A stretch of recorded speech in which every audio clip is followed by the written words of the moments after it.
In 1919, after beginning in Tapgol Park, the March 1st movement, the nation's largest independence movement, quickly spread across the Korean peninsula. Then, on March 11, it arrived in Busan, the second largest city in the Republic of Korea. The first movement in Busan took place at Ilshin Girls School in Busanjin. This is significant in the independence movement history, as it was led by female teachers and students. 6 years later, another female independence hero appeared at Ilshin Girls School, who was Park Cha-jung, a female fighter in the Independence Army. Born in a family of anti-Japanese activists, she was a promising literary girl as a child. She was a prepared independence activist, demonstrating her anti-Japanese spirit with her novel Chorya, about the hardships of Chore, the child of an independence fighter, and leading the closure of Allied schools to resist Japanese education policies. 10 years after the March 1st movement, the Korean peninsula was swept by another wave of movement. It was the Gwangju Student Independence Movement, which referred to as the second March 1st movement, leading to the girl students' anti-Japanese demonstration in Seoul. This was led by Kunuhue, the Organization for Unified Anti-Japanese Women's Movement. As a key member of the organization, Park Cha-jung was leading the movement from behind the scenes.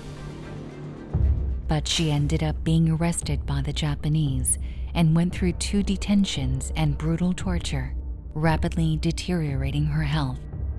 It was a harsh fate for a woman who had just turned 20. Park Cha-jung was an independence activist who advocated for both national and women's liberation.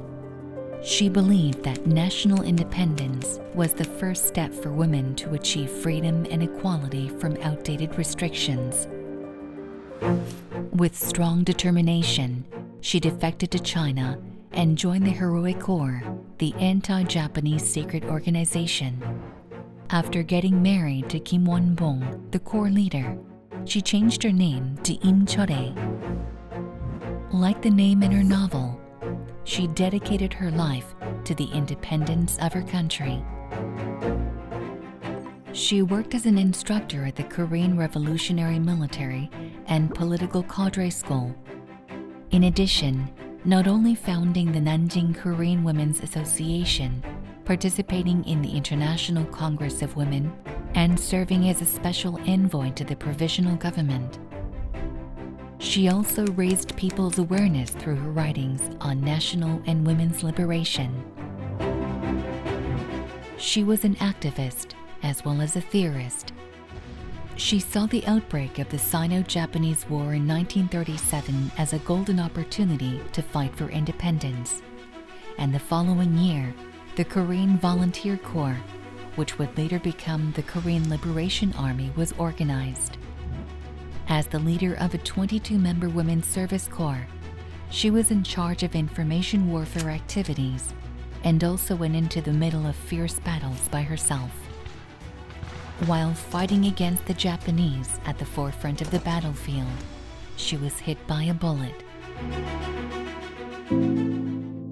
Despite constant hardships, her struggle continued for her whole life, but she was unable to overcome the after effects of her bullet wound. Although Park Cha-jung is the second female independence activist to be honored with the Independent Medal of the Order of Merit for National Foundation after Yu Gwan-sun, people are mostly not aware of it. We must not forget the noble sacrifices that made this day possible. Park Cha-jung, an independence hero who always led the anti-Japanese movement and fought for national independence and women's liberation. Her life and spirit, which were like a blazing flame as a wildflower of the land, will be eternally remembered.